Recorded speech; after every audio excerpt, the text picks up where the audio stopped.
para masuplayan ang mga pagkinahanglan. Ug klaro kayo gingon sa Marcos. No, sa dihang mauning nga time nga isakay si Jesus Christ. Ang uban niya mga tinun-an nga si Jesus Christ natulog. Kunya ni unos, ni bagyo. Kung nagkaguliyang ang mga tinun-an, naglibog. Unsay buhaton. Bisan tuod expert sila sa dagat, professional, kabalo sa tanang mga pamaagi nga naman maunay panginabuhian. Pero tungod sila nasayon, wala gid sila laing padulungan ug silang himo. Ug sa lain nga ban dito sa Mateo, sa Lucas, among basahon, ipukaw nilang Ginoo. Ginoo, tabang inana ta dapat. Dili na ito pukatong silingan, oy, tabang. Ang Ginoo ito pukawon, pinagis ng pagampo. Amen. Nga naman, kaya pahunungon sa Ginoo. Kaya pahunungon sa Ginoo. Pinakalisod na parte sa iyong kinabuhi. Anong feeling mo surrender ka? Sama sa mga tinun-an, isurrender sila. Ipahunong sa Ginoo. Mga problema. So, sa may di kayang buhaton sa atong buhi nga Diyos may isuon. Klaro man ang gingon sa Lucas 18:27. Imposible sa tao, posible sa Diyos. Gibalik Lucas 1:18. 1:38. Mingon si Jesus, ang imposible sa tao, posible sa Diyos. Basta na diya sa Lucas. Muna kita nga magustuhan nun, timan-an natin.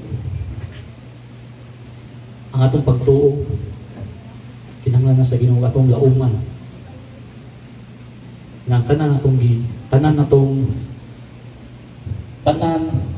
na gusto nito makapot, ihatag sa Ginoo sa insakto nga panahon ng Iso. So, ikatulo, love. Ngano ang labing dako mo ang hugma?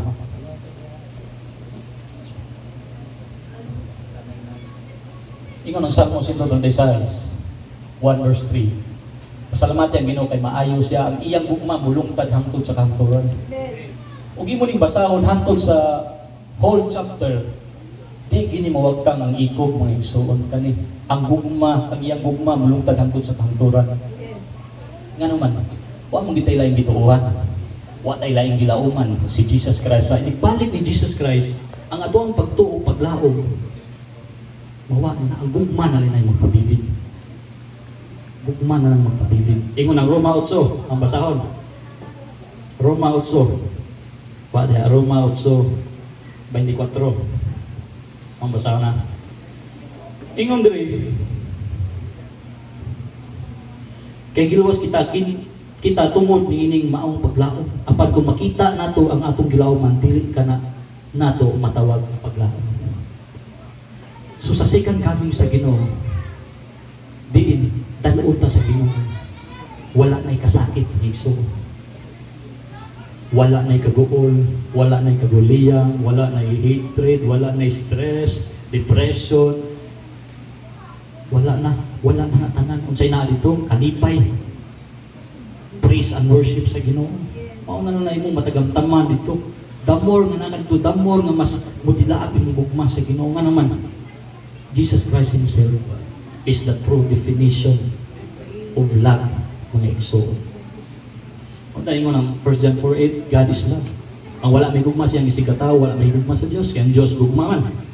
Malagingon sa 1 John 4:8.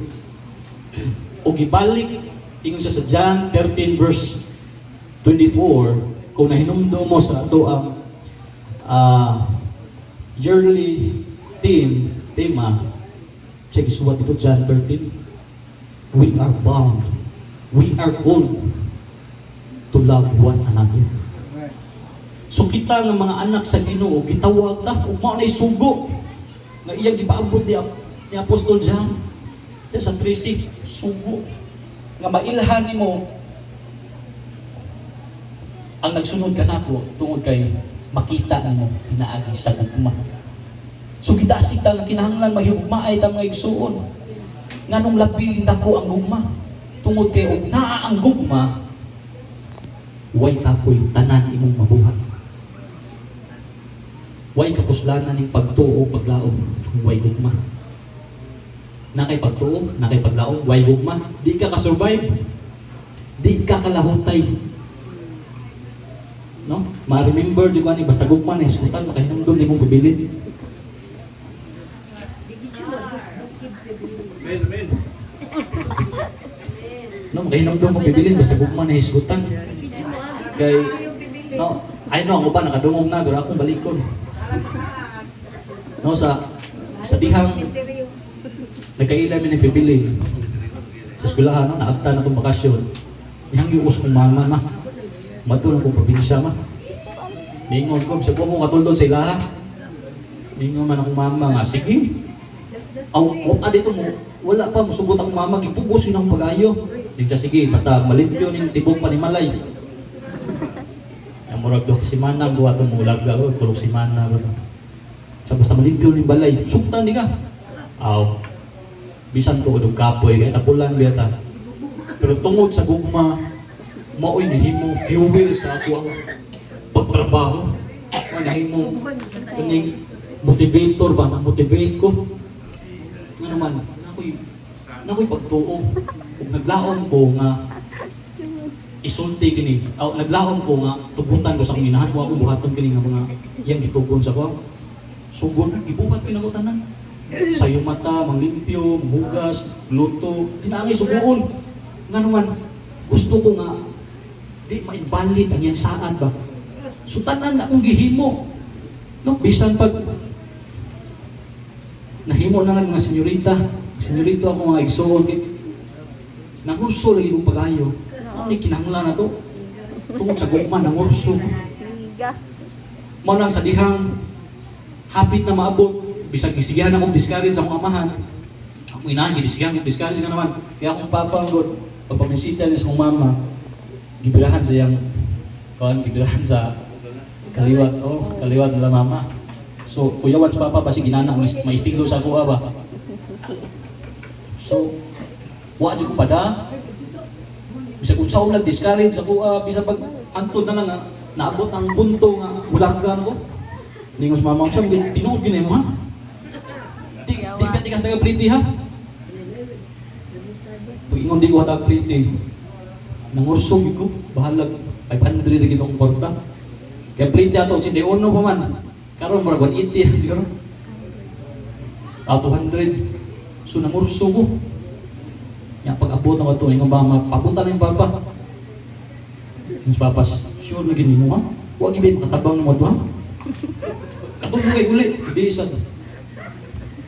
Katulong nga sila. Pero namurso ko, may iso nga naman tungod sa gugma. Na-motivate ko pag-ayo. So naabot ko dito, pag-abot ako dito, kaya timing man ito nga, sa una, nagchat-chat may before ko nilarga, nagchat-chat na may una. Naman niya mong balay, loyo sa eskwelahan, na stage niya, straight lang dito na, nagway mo na namuha. Sus, pag-abot ako dito, kumpiyansa kayo ba, so doon di kayo sila ha? Piyansa ko, pag-abot ako dito, pagtanong ko cellphone, kaya mutawag ko, kinaabot ba? Tungod sa akong ka-excited ko, imbis nagaton ko, why nagat-dagat? Di ko kasukahon, nga naman, excited ka, may, akong gugma may ni-motivate ba nga? Taga-biyahe, taga-eskwelahan, ngayon siya, basta kita kag-eskwelahan, mauna na, luyo ano? Sus, taga-eskwelahan, nang luod na itong tiguang, ngayon, dong, nitalikod siya, dong. Yan, kita, ang gatong konduktor, siya, ikalikon, ihatod di sila ako na, kaning lugar. Kay, puya ni mata, sini pangutan na, di mahimutan. So dito, sa diyang naabot ko, may sulak doon sa pagkaabot na ko, tanaw ko skuan, kay way lagi signal, kay kukid, tanaw ko stage. Abuhan ng pagtanaw, kay kahoy raman, ang atong stage resiminto, yan. Kabuhan, siguro niya. Ingon sa, inigsoon niyo muna, nagway, luyo sa stage, pagsuon ako, daghan kayo nagwayan ko, asa ka na nagwayan eh. Yung sa night tubo, makita kang tubo, street ta lang. Bago pa mangita na makong tanaw, kuan man, tangad, puro na doon eh. Di gini maayo eh. Kuyawan ko, kay ang uyaan, pipilit, isok ko kay mga nang bayal doon, uyaan, kuyawan ko. Isok ko, daldali. Pagtanaw ka doon, diri nga area, itong interior, kumaon na ni nangatog siguro tao sa iwa nangatog kita ko bata akong bidagan ridagan ako no choice ko ni bali ko sa pamilya lakto bagastorya nabot ko sa ilaha na naman nangurso ko. Na-shocks, bibilin nga naabot ko dito. Inana ang gugma mga igsoon. Once day, mga lagad ka sa Ginoo, kung naa ang gugma, di ka kapuyon. Mo kani maghimo fuel ba? No, kung naa ang gugma, bisag unsa pa nakalayon. No? Daghan gyud nakasuway nila binan ni mga laki, mga tatay, kasuway gyud pamisitag sa kalayon, sa way pliti. Bisag papliti nga badong dito mangurso gyud tungod sa gugma. The same gina sa pagpangalaga nato sa atong buhay nga Dios. Mao ning pinakadako ning gugma tungod kay kung naa kay gugma, bisag unsa ka lisod mula hutay gyud ka. Bisag unsa ka problemado, bisag unsa ka daghan pagsulay may bisag unsa ka lisod imong agian, pero kung naa ang gugma, mamotivate ka. Dili ka kapuyon man ka, dili ka mo surrender. Mao na ang gugma, diha na magsugod sa imong pagtuo. Diha na mo gawas sa imong paglaom sa Ginoo. Muna tita matinga nganong gusto ang Ginoo nga atong ibalik atong first love kaniya tungod kay atong first love sa Ginoo. Grabe kita mangurso. Kung gay uban diri nakasuway na gyud opay kaon, opay paniuto, opay pamahon, kuyog. Kaya uban nasuway napaakad biro. Oh, tungod sa ilang first love sa Ginoo bisan asa sige sila kuyog. Now mauning ipaabot sa Ginoo may gisuon. Na ato dapat nga atong i-acquire. Kinahanglan sa inyong pagsunod sa Ginoo. Kanunay gini ang gugma magpatigbabaw. Nga naman ang gugma may maghumpong kanatong tanan. Ang gugma bisan si Jesus Christ para mapamatuan ni Jesus Christ. Ingon ang Roma 5:8, apan gipakita sa Dios ang gidakon sa gugma kaysa diha makasasala pa kita si Kristo namatay alang kanato. So kana nga gugma tungod kay ang Ginoo may unang nagpakita siya gugma ni response ta. Mo nang nituo ta ug nilaom ta siya mga saad tungod kay siya mismo masaligan siyang mga saad. Mo na mga igsoon di na to kalimtan. Tulo ka pinaka-importante na kinahanglan natong himon itong daily routine sa itong kinabuhi. No? Kaning gugma, kaning katong pagtuo, paglaom, gugma, parang labig dako din mo ang gugma. Mga igsoon, di na ito kalimtan. Dool na lang kita sa mga panahon. Taghanag sign and wonders, ingon ang Ginoo mubalik siya, sama sa kawatan. Walay nasayod ni bisan usa. Kaya nasayod ka ta, dugay na tangandan, pero way masayod. Gusto ang Ginoo surprise. Sama siya pag-surprise nato sa mga panalangin. Muna, pabilin. Paglaom, pagtuo, paglaom gugma, kinahanglan, imo ginang ipatiksin mo kasing-kasing. Aron di na to makalimtan. Kini may igsoon. Manang good morning. God bless my igsoon. Balik kang lumais ng buhay ni Diyos.